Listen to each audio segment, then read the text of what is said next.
Everybody in here, like me, has gotten tons and tons of emails on this from library users, librarians. Holy smokes, Ketchum is emailing me all the time, Bonneville.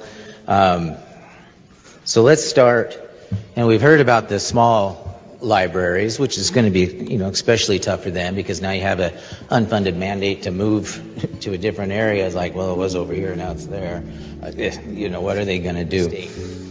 And well, ours is one of the biggest over in Nampa, District 13. We're the third largest city, depending on the day, whether you like it or not, we are.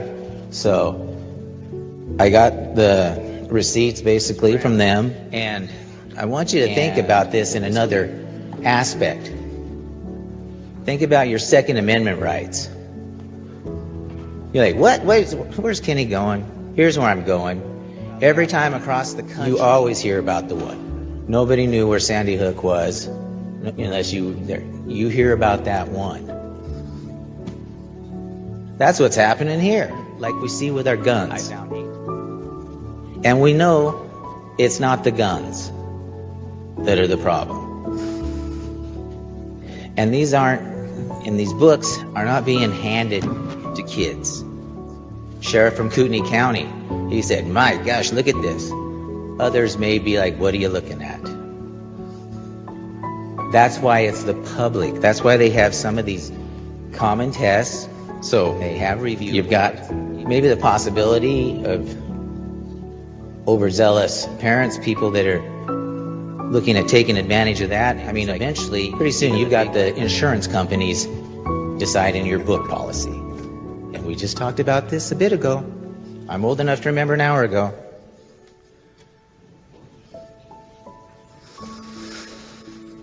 And we don't need this overreach. We don't need a nanny state to solve what, at least in one of the biggest in the state, and by and large, by the librarians that you've all been talking to, is not an issue.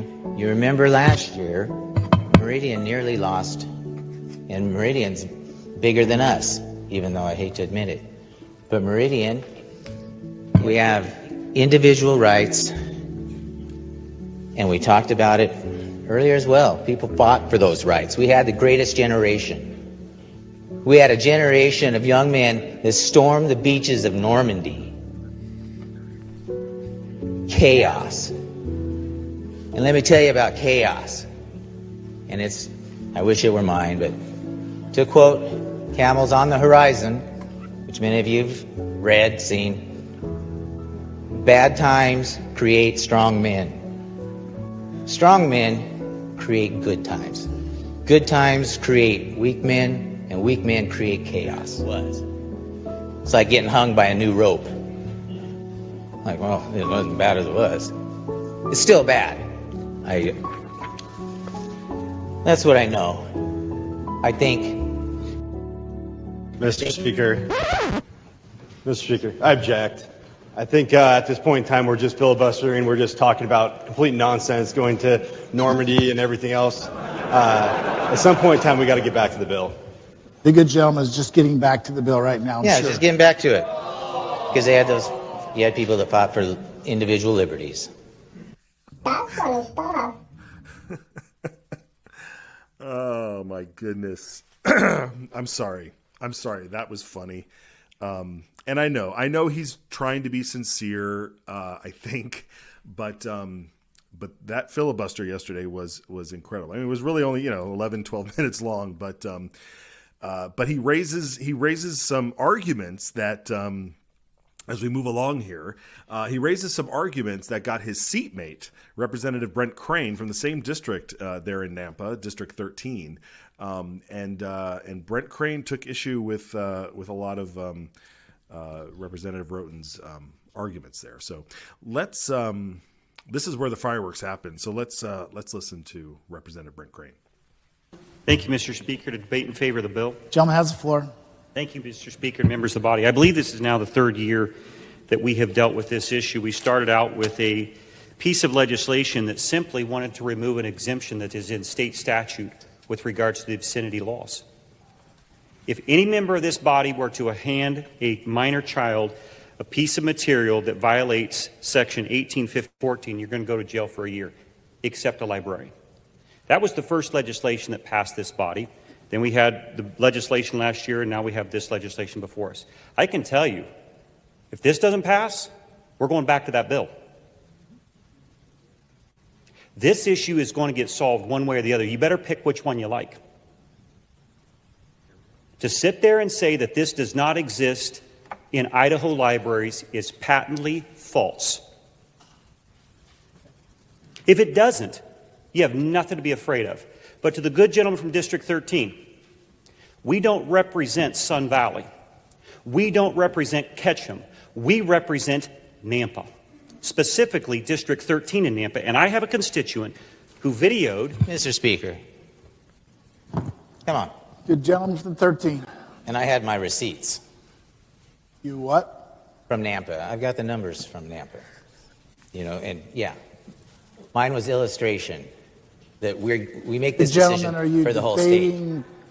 I don't know. He It's okay, good gentleman. We talked about Normandy too. I get it. So be careful, good gentleman. Thank you, Mr. Speaker. Just to help the good gentleman from 13 out, I don't represent Sun Valley. I am elected by the citizens of Nampa, 45,000 of them, to represent their position on a piece of legislation, irrespective of what Sun Valley thinks. They have a fine representative or two that's representing them and their position on the issue. And that's the way our founders intended this to be. But the good gentleman from District 13 and I have an individual in our district that after last year the bill died, videoed her 15-year-old daughter checking out material that would violate Section 1815-14. It is happening in the state of Idaho's third largest city in Idaho. So to sit here and say it's not happening, to sit it through 3 years of hearings and see what's happening and have parents come and demand action, we're going to do something. I think this is a good bill. Is it perfect? No. No bill that passes here is perfect. We took the fine from $2,500 last year down to $250, trying to say to people, we're not trying to fine you. Just relocate the stinking book. That's all you got to do. If there's a question about the book, why are we fighting so hard to put obscene material in front of our children? Why? Mr. Speaker. Good lady from 6. I object to the tone, and we're always getting called on impugning, and I feel that there's a lot of impugning going on in this. Good lady, I kind of let it get away because there was impugning on the other side earlier. So I would encourage everybody to kind of tone it down, but also let's continue with the debate, knowing what the concerns are. Good gentleman, 13. Mr. Speaker, would you put us at ease? House be at ease.